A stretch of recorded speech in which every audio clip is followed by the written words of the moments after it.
स्वागत है आप सभी का हमारे चैनल स्टडी ईज पर, जहां पर स्टडीज़ हो जाती हैं एकदम इजी।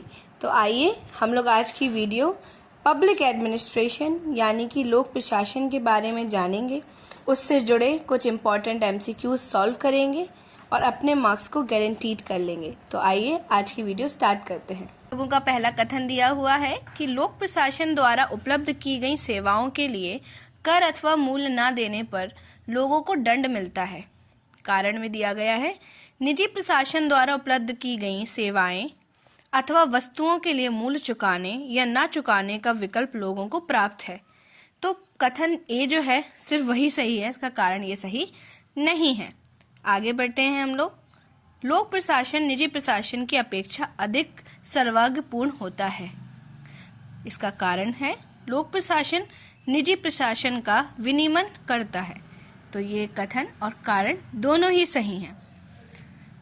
लोक प्रशासन सभ्य जीवन का रक्षक मात्र ही नहीं वरन सामाजिक न्याय तथा सामाजिक परिवर्तन का महान साधन है। कारण यदि हमारी सभ्यता असफल होती है तो ऐसा मुख्यतः प्रशासन के पतन का कारण होगा। बिल्कुल सही बात है। तो कथन जो है वो कारण से मैच कर रहा है, तो ये दोनों सही चीजें हैं। प्रशासन एक सार्वलौकिक क्रिया है जिसे समान प्रकार के समूह प्रयत्नों में देखा जा सकता है, चाहे वह समूह परिवार, राज्य या अन्य सामाजिक संघ हो। कारण लोक प्रशासन का संबंध विशिष्ट रूप से सरकारी क्रियाकलापों से है। तो इसमें जो कारण है वो कथन से मैच नहीं कर रहा है, तो कथन ही अकेला सही माना जाएगा। आगे बढ़ते हैं हम लोग। नवीन लोक प्रशासन का उद्गम किससे संबंधित है? तो हम लोगों ने पहले की वीडियोस में पढ़ा है कि नवीन लोक प्रशासन की बात की जाए तब सम्मेलन की अगर बात पूछी जाए तो वो मिन्नो बुक सम्मेलन के नाम से ही संबोधित किया जाएगा। सूची 1 को सूची 2 से सुमेलित कीजिए और सूचियों के नीचे दिए हुए कूटों से सही उत्तर का चयन कीजिए। तो यहाँ पर हम लोगों को लेखक दिए हुए हैं और उनकी पुस्तकों का नाम दिया हुआ है। हम लोगों को सही लेखक को उनकी पुस्तक के नाम से जोड़ना है। तो पहला है मार्शल ई डीमॉक। तो मार्शल ई डीमॉक के द्वारा अ फिलॉसफी ऑफ एडमिनिस्ट्रेशन लिखी गई है। पॉल एच एप्लेबी के द्वारा बिग डेमोक्रेसी लिखी गई है। एल डी वाइट के द्वारा प्रिंसिपल्स ऑफ पब्लिक एडमिनिस्ट्रेशन लिखी गई है और ये पब्लिक एडमिनिस्ट्रेशन की पहली किताब मानी जाती है।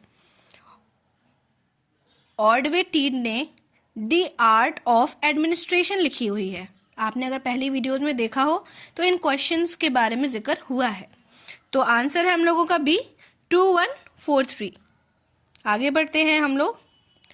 निम्नलिखित में से किसने लोक प्रशासन को विज्ञान मानने पर प्रश्न चिन्ह लगाया था और मानकीय विचारों को इससे पृथक करने की समस्या की ओर संकेत किया था? तो रॉबर्ट डेहल ने किया था। आगे बढ़ते हैं हम लोग। निम्नलिखित युग्मों में से कौन से युग्म सही सुमेलित हैं? नव लोक प्रशासन Frank Marini, philosophy of administration L Marion, राजनीति प्रशासन द्विविभाजन डब्ल्यू विल्सन या समाकलन द्वारा विरोध समाधान एमपी फॉलेट। तो इसमें से जो सही युग्म है वो है नव लोक प्रशासन फ्रैंक मैरिनी, राजनीति प्रशासन द्विविभाजन डब्ल्यू विल्सन और समाकलन द्वारा विरोध समाधान एमपी फॉलेट। तो आगे देखते हैं हम लोग जी। तो सही उत्तर जो है 1, 3 और 4। चलिए आगे बढ़ते हैं। सूची 1 और सूची 2 को सुमेलित कीजिए और सूचियों के नीचे दिए गए कूट के प्रयोग से सही उत्तर चुनिए। सूची 1 में हम लोगों को जो है वो ऑथर्स के नाम दिए हुए हैं और सूची 2 में उन्होंने लोक प्रशासन को क्या माना है उसकी सूची दी गई हुई है। तो आइए हम लोग देखते हैं। हेनरी फ्योल के द्वारा दिया हुआ है लोक प्रशासन आयोजना, संगठन, समादेश, समन्वय और नियंत्रण कार्य करता है। गुलिक की बात की जाए तो वो कहते हैं कि लोक प्रशासन कार्यकारी शाखा की गतिविधियों से जुड़ा हुआ है। एफएम मार्क्स कहते हैं कि लोक प्रशासन लोक नीति के क्षेत्र में आने वाली प्रत्येक गतिविधियों को अपने में समाहित करता है। और डीमॉक कहते हैं कि लोक प्रशासन सरकार के क्या और क्यों से संबंध रखता है। ये आप डीमॉक की बात बहुत अच्छे से याद रखें, क्या और क्यों से संबंधित रखता है। तो हम लोगों का जो सही उत्तर है वो है सी। आगे बढ़ते हैं हम लोग। वास्तविक तुलनात्मक अध्ययन वह है जो निश्चित रूप से अनुभव संबंधी नोमोथेटिक तथा परिस्थितियों वास्तविक तुलनात्मक अध्ययन वह है जो निश्चित रूप से अनुभव संबंधी नोमोथेटिक तथा परिस्थितिकीय हो। यह विचार किसका है? तो यह विचार फ्रेडरिक्स का है। तुलनात्मक लोक प्रशासन से तात्पर्य ऐसे विषय से है जिसके अंतर्गत दो या दो से अधिक प्रशासनिक इकाइयों की संरचना एवं कार्यात्मकता की तुलना की जाए।